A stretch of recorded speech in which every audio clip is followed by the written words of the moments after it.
when I was a graduate student, I promised myself I'm not going to give a lecture saying I. And now I'm going to break that promise. So, don't take everything I say so seriously, and I apologize for repeating so much the first person, but it just happened with this topic. Because this topic is not really something I should have dealt with. Now, basically, I have to be careful since they're taping things. I've dealt with topics like education and family structure and demography in Eastern Europe. But I got an invitation once to come to a conference in memory of somebody who I really admired, John Clear. I think he was actually once here as well. He was a wonderful person. So they said that we have this conference, we're inviting you to participate. You have to give a lecture within a framework of topics that fits the conference. Now, I didn't know anything about those topics, but get an invitation, I really wanted to participate, so I decided to write something on the background of East European Jews. Where did all those millions of Jews in Eastern Europe come from? So I started working on the topic, and I came up with an answer which satisfied myself. But one of the ideas that people have raised for the background of all of the Jews of Eastern Europe, since there were so many of them, is that some, or many, or most, or all, were descended from the Khazars who had converted to Judaism sometime in the Middle Ages. Now, you might be asking yourself, what is this business of Khazars? And I will try to fill in. The Khazars were a tribe, a very powerful tribe in the 8th, 9th centuries. They lived what is now southern Ukraine, Dagestan, maybe over a little bit into Uzbekistan, between the Black Sea and the Caspian Sea. If you don't know exactly where it is, don't worry, because nobody knew exactly where it was in the ancient world. It was far away from every civilization, but it was a very powerful state for a while. And if you think a little bit about the map, you have the Middle East today is basically Muslim with some Christian populations and a little island of Jewish populations. Islam spread from what is now Saudi Arabia towards the west and also began to spread north. It was the Khazars who apparently stopped the spread of Islam, and then the early Slavs, who are now the Russians and Ukrainians, converted not to Islam, but to Christianity. So this nation had an important impact on the course of world events. One can only imagine if the Slavs had become Muslims and not Christians, how world history would have played out.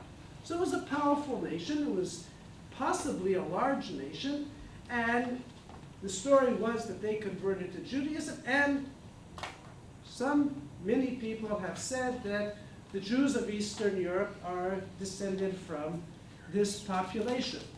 Now, this has implications. It's been bounced around. Arthur Kessler wrote a book about this, The 13th Tribe. Shlomo Zahn wrote another book, Invention of the Jewish People, claiming that basically most of the Jews today, or at least the Ashkenazi, East European Jews, are descendant of Khazars and therefore have no relationship to a population in Palestine or Eretz Israel or whatever term you want to have. Now, I teach mainly at the university. I have experienced that, after you talk for a while, things get a little tiring, and not everybody can stay so focused. I certainly can't. So, before anybody drops out, I want to say that this claim is, pardon my chutzpah, is nonsense. Why can I be so, and usually not so emphatic about things? But here we can be pretty certain, and I'll give you two pieces of evidence, and then we'll go to what I think is really interesting. There's been a lot of genetic study of Ashkenazi Jews. Why? Because Ashkenazi Jews have some really neat genetic diseases. So it makes it very interesting for people who are studying genetics and the spread of diseases to trace familial relationships and to see where on the genome you have these diseases. And there's some interesting correlations between various populations. Now, one of the things that the geneticists have found is that the Ashkenazi genes show relationships to all kinds of populations, but absolutely no connection to anything resembling the genes that we find in the Turkic tribes or the Turkic populations of Central Asia, which would have been the case if the Khazars had been the ancestors of East European Jews. The genetic similarity between Ashkenazi Jews is strongest to North African Jews, and has strong to other populations, including Palestinians, but it has no similarity on a genetic level with what we have in Central Asia. Then you can also take a totally different approach, which also is evidence. It's not as emphatic as genetic evidence, because it's hard to argue with genes, but take a look at the Yiddish language. You have Yiddish today is spoken, it's been spoken for hundreds of years. You have a common word in Yiddish, which is called the blessing after a meal in Yiddish is called benching. Like in a bench, we sit down, that's to say the blessing after the food. What does the word come from? The Latin benedictus, a blessing. You have the word like, there's a Sabbath food which is often eaten among Ashkenazi Jews. It's cooked on a pot for 24 hours or whatever it is. I'm not sure how long. It's a long time, and with potatoes and beans. This is called chom, and it comes from the French chaud, or hot. It stays hot over the Sabbath. In Yiddish, we have many words of Latin and Italian, French origin, which reflects the migration of Jews. There are almost no words in Yiddish of Turkic origin. One of the exceptions in Yiddish is a very useful word in modern Hebrew, balagan, for something which is total disorder.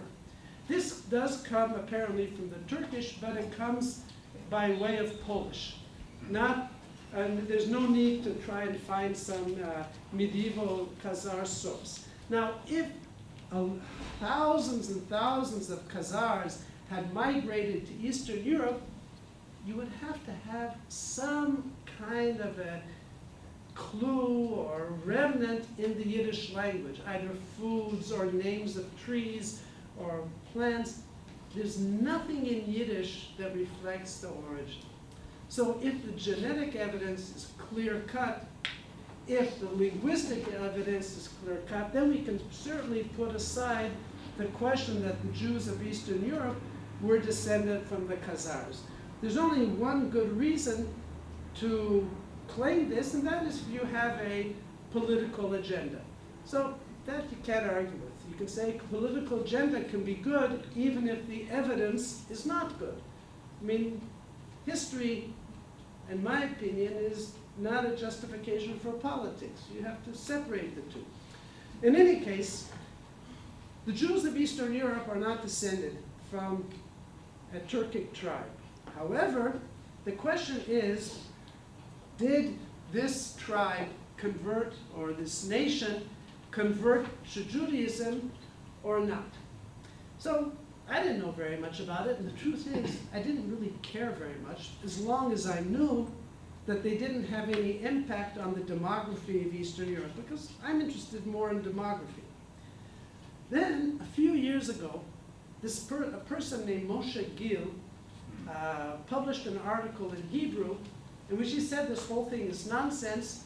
The stories about the conversion of the Khazars to Judaism are just imaginary. They never converted. I read the article, and it was interesting. It was another thing to put in a footnote, but the article was, I think it's no secret, it was really poorly written.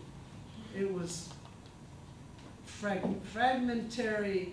He made a claim, the footnotes didn't fit the argument. There were a lot of important issues that he ignored. I couldn't understand how the editors of the journal even let this article slip in. So, you know, people at Hebrew University can be pretty snobby, and I tried to avoid it, but it crept in, and it really was bad. Then I asked around, who is this guy Gil? And people looked at me, you don't know who he is? He's got 93 or 94 years old, a specialist in medieval Islam and Jews in the Islamic world. And when I opened my big mouth and said, you know, this article is really bad, people looked at me and said, Stampfer, you got a big mouth. If you can write an original article when you're 92 years old, you can be happy, even if it isn't well written. I mean, who's going to argue with Gil and tell him to rewrite his article? So I realized that I should accept my place. And then I waited for the academic response, you know, for the big experts to say something about the article. Nobody says anything. People talk, and there was one international conference after another about the Judaism of the Khazars, and nobody invited Gil, nor nobody discussed Gil. It was just like forgotten, partially because the article, I think, was not well written. So I thought maybe this is something that needs a little bit more attention, because somebody should just check and see, were the Khazars converts to Judaism or not? Even though, again, this doesn't affect the question of the demography, but it's just an interesting question. So I decided, if nobody else is going to do it, I'm going to do it. And this is, actually, I didn't realize how complicated it was going to be. If I realized it, I probably would not have done it, because it's not easy to do. The sources are in many, many languages, and it requires a fair familiarity, which I didn't have at least. I know a little bit more now with medieval history. But it was kind of funny. There was one requirement which I found in retrospect that was useful, which I actually had at my ability. Now, going around, one of the reasons I went into demography is because I found at the university that I have, somehow people look at me and they think that I'm much more pious than I am. The combination of a beard, which is because my wife likes beards, and the yarmulke, which is because that's what God wants, the combination of the two makes me look very, very pious. And people were always asking me to give a lecture about rabbis. And I said, I don't want to deal with rabbis. I'm not the way I look. So demography was a way of escaping it. Now, in the course of my studies at the university, I had the opportunity to study Bible critically in university manner with a very good number of very good teachers, among them Moshe Greenberg, if anybody has studied Bible. And I also had the opportunity to study Talmud. And oddly enough, I did this for fun. Here it came into use, because sometimes when you deal with the text, you have to analyze the words and the philology, and the people who deal with Khazars on the whole are really, really brilliant. It's really frightening to work in the area, because you feel like a midget, and you really are. You know, they say, well, in Hungarian it's like this, but if you look in, I'll take Turkic languages, it comes out a little bit differently. They're brilliant, brilliant people, but they're so good at looking at the words that they're less used to looking at the story itself and seeing, does it hang together or does it not? And here, experience in studying Bible, when you realize that some of the stories are very interesting literary creations, but not necessarily precise depictions of what happened. And if you take a look at Talmud and you see the arguments of the rabbis, then you realize that this is a literary formulation. The fact that the text says the rabbis said this or that doesn't mean that they said it. This is what the editor of the text is setting up. This experience was kind of useful for me. So I came into this, I told you I was going to use the word I more than I should. I came into this with a little bit of experience with texts and a little more experience with the critical reading and understanding of stories. So the next step in dealing with the question, did the Khazars convert to Judaism or not, is to look at the stories themselves and to look at the sources and to see what are the sources that we have at our disposal. So I wrote a big article about this. I think it's actually going to get published. So if you want all the footnotes and the details and the page 26 on the top, you can, it'll be out, I hope, one day. If you're really, really eager, I can probably send you answers to questions. But in general, if you look at the text, what is the best possible text? Now, when we're looking in history for historical text, what we would like to have is something written at the time, first person, hopefully objective. These are the kinds of sources we like. Second-hand, third-hand is very often what we get, but it's not as good as first-hand. Now, with regard to the Khazars, we have a first-hand source.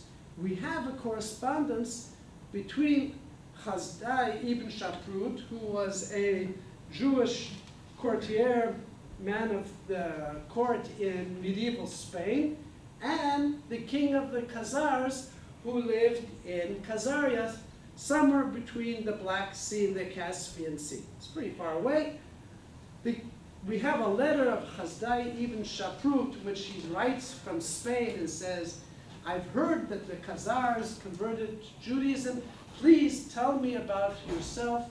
He was thrilled by the idea that here a warlike nation had accepted Judaism, his own religion, and he got there was an answer written by Joseph, king of the Khazars, in which he describes the history of his family as kings of Khazaria, and describes how generations previously, his great-great-great-great-great-grandfather had had a dream that his behavior is pleasing to God, but the way he worships God is not correct. And it went on and on. Ultimately, he decided to have a competition with representatives of Judaism, Christianity, and Islam. Each one would present the merits of their religion, and he would be able to find out which is the best religion. And this is what Khazari loved. Guess who was the winner?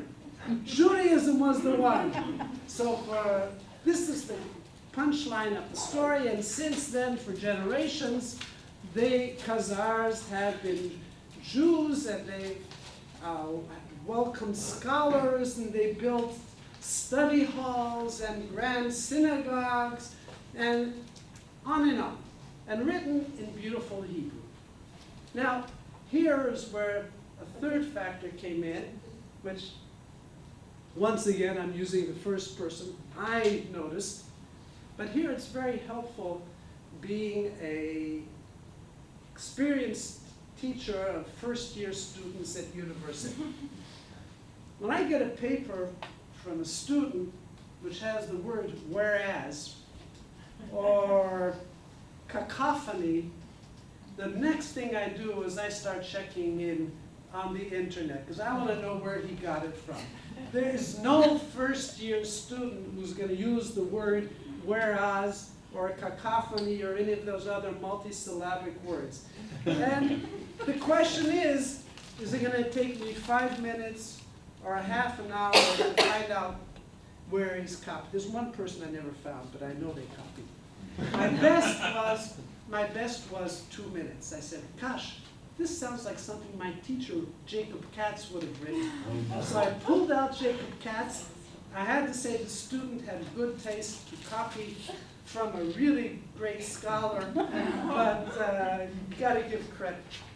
So when I see something that's written in beautiful Hebrew from a tribal leader somewhere out near the Caspian Sea, it begins, something is a bit wrong. Now, of course, you can explain this. You can say that He's a king. He doesn't have time to sit down and write. He's got a ghostwriter. Even people who are more important than the king of the Khazars have ghostwriters to write their speeches. So let's take, so he might have had a ghostwriter who was a brilliant Hebraist and knew how to write a Hebrew full of biblical allusions and references to verses, etc. Then begin to look at the story. All right.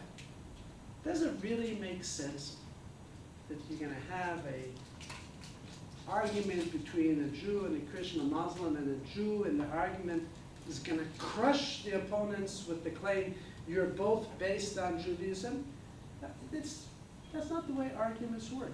There are answers.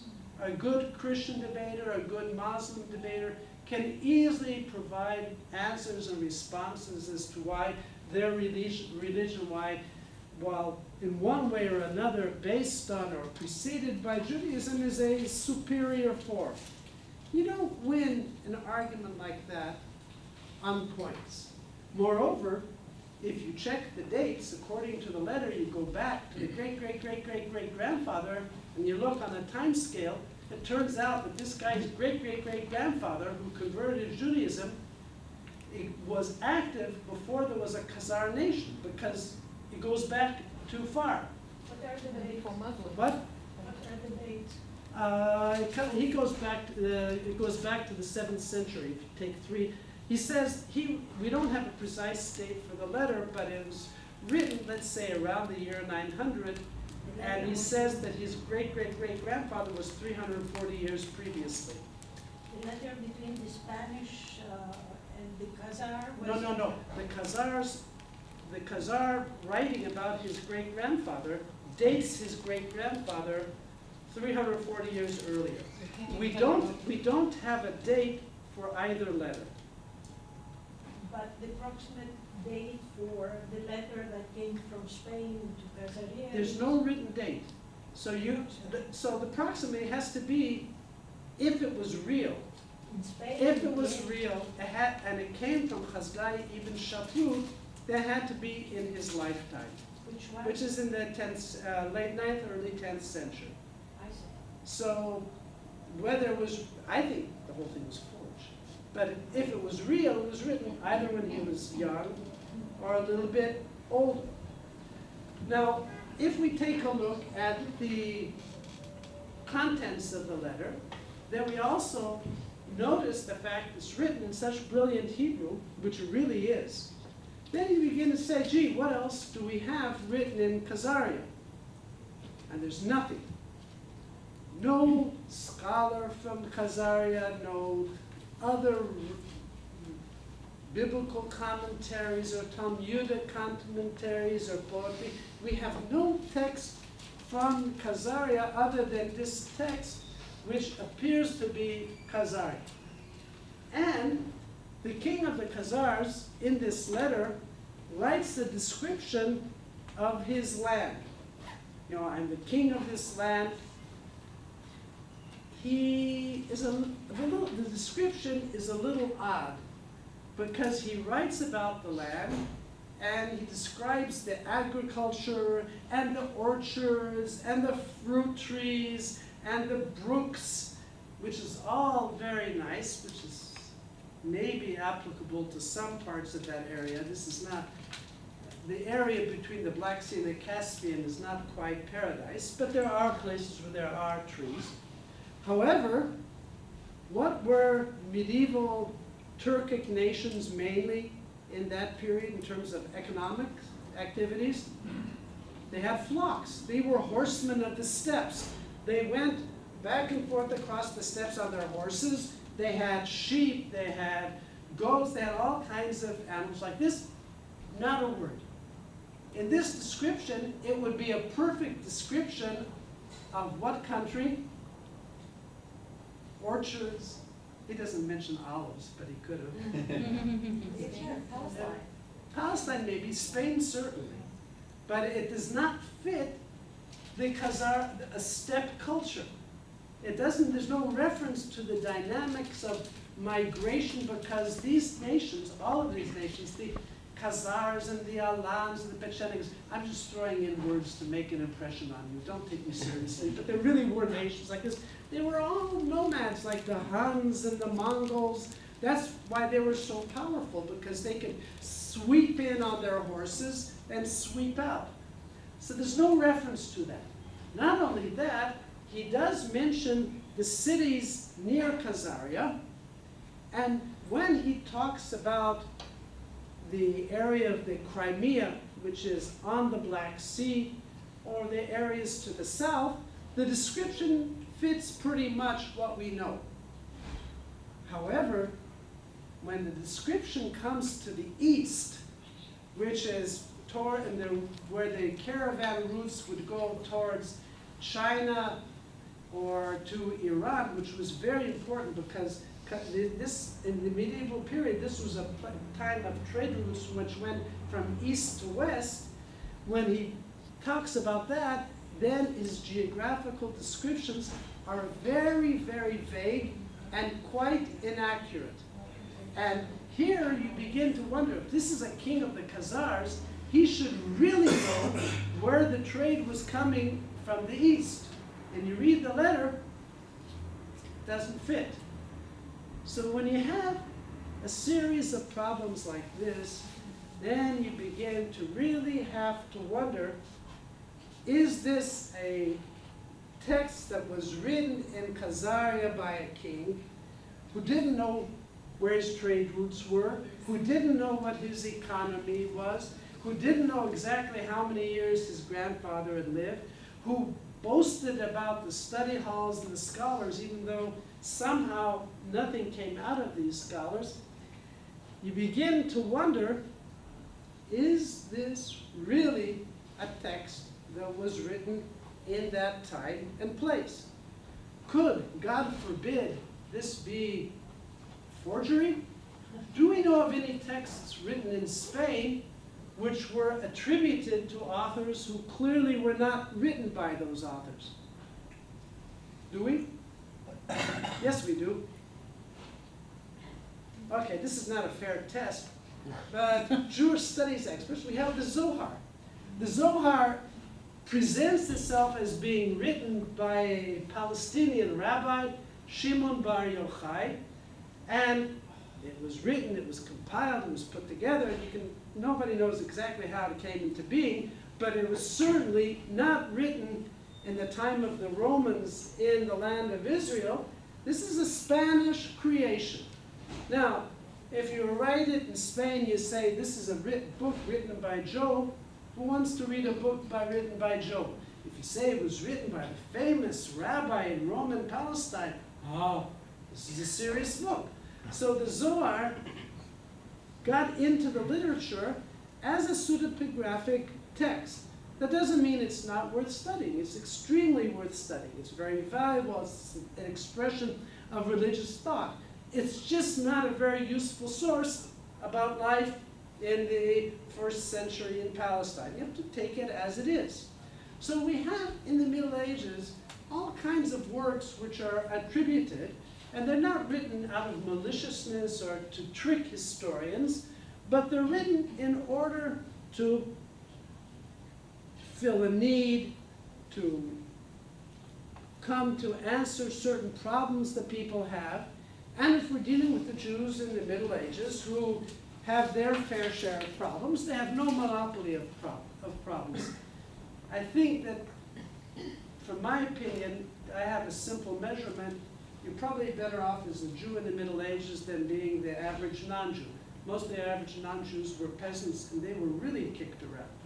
But the Jews thought they had a fair number of problems, and they did. And a story like this about an exotic place and in a fair competition where Judaism is the winner, for Jews this was a really good story that encouraged and strengthened them and met a need. So if we put this text aside, then we have to look at what are the other sources. Just because you have one inaccurate text, that doesn't mean the other ones are also inaccurate. There's no guilt by association. If we look at the other ones, however, they're problematic, each one in its own way. There is another Hebrew text which describes the story in a totally different way. It says that basically there was Jewish families in Armenia that fled to Khazaria, and they intermarried, and then there was a military commander of Jewish descent whose wife pushed him into becoming observant of the Sabbath and of the laws of kosher food, and he became very observant. And when this happened, the king of Macedon and the king of Arabia became furious. How could a Khazar commander revert to Judaism? And they sent delegations, and there was an argument between the representatives of the Christians and of the Muslims and of the Jews. And when it got to the culmination, one of the Jews said, well, there's a cave. Let's go see what's in the cave. And they went into this cave, and they found there, sounds a little bit like Qumran. And they went and they found manuscripts, and the assimilated Jews were able to take these manuscripts of the holy books and to read them. If we could find out how this would happen, this would solve the problems of Hebrew schools around the world. And they were able to read these manuscripts and understand the truth of Judaism, and then the others simply surrendered, and from that point on, the Khazars were Jewish. It's a great story, but it's difficult to find anything within the story that you can really take seriously as a reality. There are also problems with the language, and there's a lot of Arabic in there, but that's not to the point. The main thing is the story itself is so fantastic that you really find it difficult to build on it. And there is a statement that almost even within a fantastic story, there is a kernel of truth, but not every oyster has a pearl. Some oysters do, some don't. And not every fantastic story has a historical kernel. So if we want to look at sources, then we have to go to sources which are more problematic, but perhaps more reliable. And there are a fair number of Muslim geographers and historians who write about the Jewishness of the Khazars. Now, there's a whole list that, since I took this very seriously, I took each one by one and analyzed them, but I'm not going to do it now. What I will say is, though, that for the Muslim writers, this area of Black Sea, Caspian Sea was really far off from civilization. For them, and they are explicit about it, it was basically close to the lands of Gog and Magog, these wild nations they're mentioned in the Bible, and more importantly, they're mentioned in the Quran, nations that are tied up to the struggle which will come at the end of the world. And there was a very widespread belief in the Middle Ages that Alexander the Great built a great wall to keep Gog and Magog away from the civilized world, and if they would ever breach the wall, they would destroy humanity. Now, it could be that this is a spin-off of stories about the Great Wall of China. That could be. But in any case, they thought it was a wall to keep Gog and Magog out. And the Khazars are regarded as a nation which is close to Gog and Magog. In other words, for them, for most of these writers, this was a world beyond the civilized world in which people could do strange things. There were animals which had the heads of men and the bodies of a horse. There were all kinds of strange people. There were magic rivers. And you also could have a population which of all things would convert to Judaism, which is also a reasonably barbaric step. If one takes, now here, you can listen to me, but don't believe me. Read sometime. If you take all of these descriptions one by one, each of the sources that we have in the Muslim geographers are almost each contradict each other. in terms of the dates, in terms of the dynamics. They do mention the story that the Khazars converted, but there's no systematic picture, and there's, what's most important, there's no explanation of why and how this could take place. Now, these texts were all written in either in current present-day Iraq or in present-day Persia. In other words, they were written far from the scene where it took place, and the people who wrote relied on second and third hand information. So we have interesting sources, contradictory and not the most reliable. And now, in the very limited amount of time I have left, I'll discuss negative sources, because basically I'm a negative person, so I like the negative sources. First off, we have a great deal of literary sources from the Middle Ages from the Jews. We have the Cairo Geniza, we have literature of the Babylonian Gaonim, lots and lots of texts. None of them ever mention a story of the conversion of the Khazars to Judaism. And you think about it, for somebody like Maimonides, who was dealing with the struggle between Judaism and Islam, this would have been such a beautiful thing to cite. Here, in a fair competition, is Judaism won in a discussion? There's no reference, not a word. Not only that, there were populations that were even more interested in the Khazars than the Jews, and that is the Byzantines, because the Byzantines were neighbors. They had a kind of a common border. The Khazars were sometimes enemies, sometimes allies. The Byzantines had information on the Khazars. They had interest in the Khazars. You go through the Byzantine sources. I didn't, but I read everybody who did, and I checked all the indexes. There's not a word about Khazar conversions in the Byzantine literature. Now, to think that a strongly Christian kingdom, which was deeply interested in Jews, mainly because they didn't like Jews, would not mention the fact that the Khazars were Jewish is odd. They have very nasty things to say about Khazars. They're cheats, they're liars, they're violent, but they don't call them Jews as well. We have, and this is even better, letters of Christian missionaries who were sent to Khazaria, but they don't say that they were sent to convert the Jews. Not only that, there's a kind of a left-handed compliment. They say that they went to Khazaria and they were welcomed by the king, and he allowed them to present their ideas. Now, why a left-handed compliment? What kind of Jewish king would allow missionaries into his country? If you had a Jewish king, why would he be tolerant? There's absolutely no precedent for it. And either he would kill them or he would throw them out. Why let them into a country?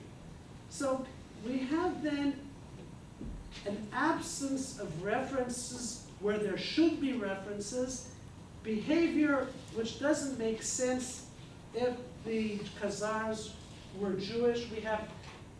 We have evidence of conversion to Christianity in regions that were under Khazar rule. Again, why a Jewish kingdom would allow this? I mean, can you imagine, I'm not going to say any names, but you can think of a few rabbis. Can you imagine them sitting quietly when this happened?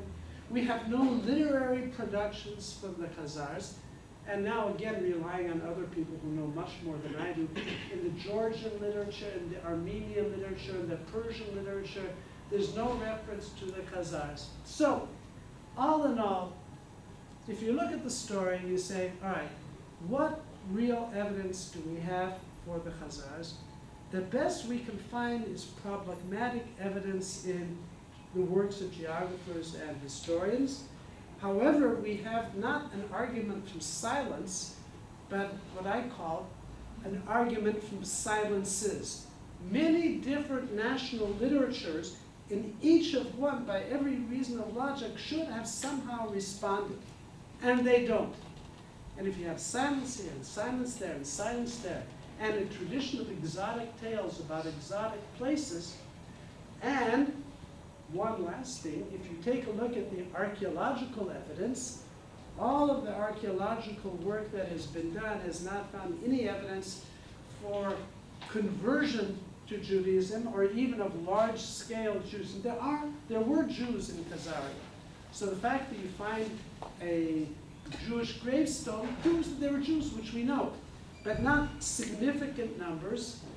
Burial customs of Khazar rulers, and this we have some burials, don't fit Jewish burial traditions, so that there's no material evidence. There's not even, there are a lot of graffiti from the time. No Jewish-looking graffiti.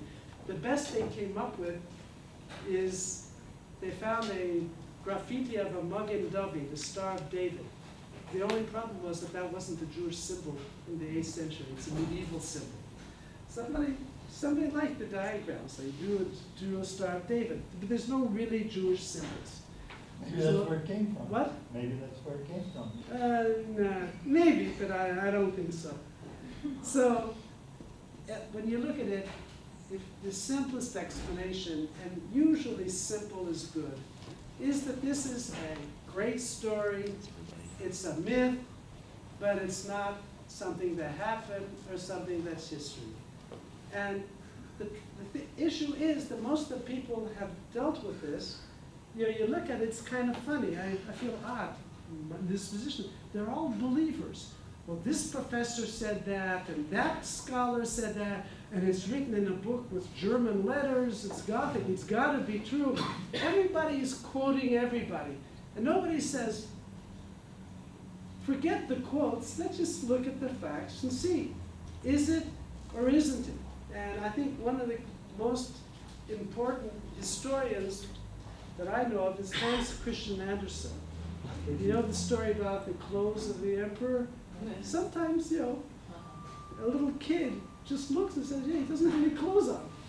And here you have to keep belief out of academia. You have to say, are there facts? And in this case, I don't think there are any facts. So, you know, this is kind of polemical, but I think that that Gil was absolutely correct. I just wish he would have written it himself, and I could have spent the last 2 years doing something else. Yeah. Yep.